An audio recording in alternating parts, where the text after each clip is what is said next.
Just because your buddy got 50% for sleep apnea doesn't mean you will. And if you think the VA is just handing these out like candy or they stop giving it out altogether, you've been lied to. So let's clear this up. No, the VA didn't secretly decide to stop granting sleep apnea claim. So what is happening? They realized that they were granting claims with weak evidence. Now they're swinging the other way, from one extreme to the next. And they're denying legit claims because they don't understand the full picture. And since the CPAP equals an automatic 50% rating, people assume the VA is just trying to save money. That's not the real problem. But yes, the VA is screwing up. Here's the thing, most veterans don't understand the real connection between sleep apnea and their condition. They just heard someone in their unit got 50% and they thought, maybe I got that too. But listen, you can have both sleep apnea and a mental health rating and still not have a valid claim if the connection isn't clear. Sometimes it makes more sense to link it to an orthopedic condition, like a neck condition or back problems that mess up your airway while you sleep. This is why we build strategy first. Not just can you file it, but rather how should you file it?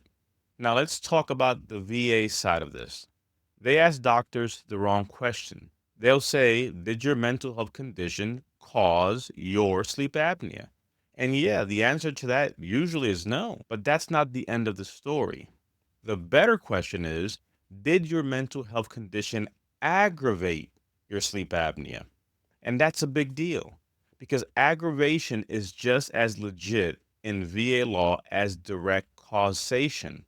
Problem is, unless you spell it out with evidence and a clear nexus, the VA will miss it every time. So, what does a strong claim look like? Start with your diagnosis, sleep study, CPAP, then link it to what you're already rated for.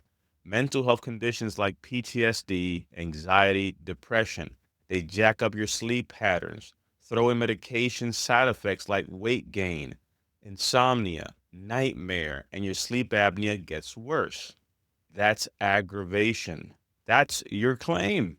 But here's what veterans keep doing wrong. They file with a CPAP prescription and think it's enough. They hope the CMP examiner connects the dot. They don't bring up aggravation at all. And the VA, they just won't do the work for you. But be careful because sadly, there are just many talking heads that'll come on here and try to fearmonger you into filing a claim quickly or buying a random Lexus letter with no clear understanding of what is that going to do specifically. This is why when veterans ask a question, do I need a Nexus letter? Well, pump the brakes. First of all, what are we connecting? What's the strategy? Does it make sense? Instead of just buying something without knowing what you need. It's like saying I'm going to go to the shop and buy some bullets. Well, first of all, what kind of weapon system do you have before you even get those bullets? Some of you don't have, a weapon system in place and you're trying to buy all the accessories. Here at VNCC, we don't just file and hope, we define, strategize, and execute. We build out the right secondary path, mental health, ortho, both if it fits. We make sure the VA asks the right questions. And we prepare you so you're not walking into your CMP exam blind. The VA isn't denying sleep apnea claims because they're paying too much. They're denying them because most of them aren't built the right way. If you've got sleep issues and you're rated for mental health, ortho, or both, there may be a connection, but you've got to make the case clear. Don't just trust the rumor mill, trust results. If you want help with your claim, feel free to ask your question in the comment section or hit the link in my description to talk to my team, and we'll walk through it with you to see if you have an argument. Like and subscribe and share this with a veteran who may find use in this information because this is what this channel is all about. Facts, not fear mongering, and helping to educate you. And I'll catch you in the next one.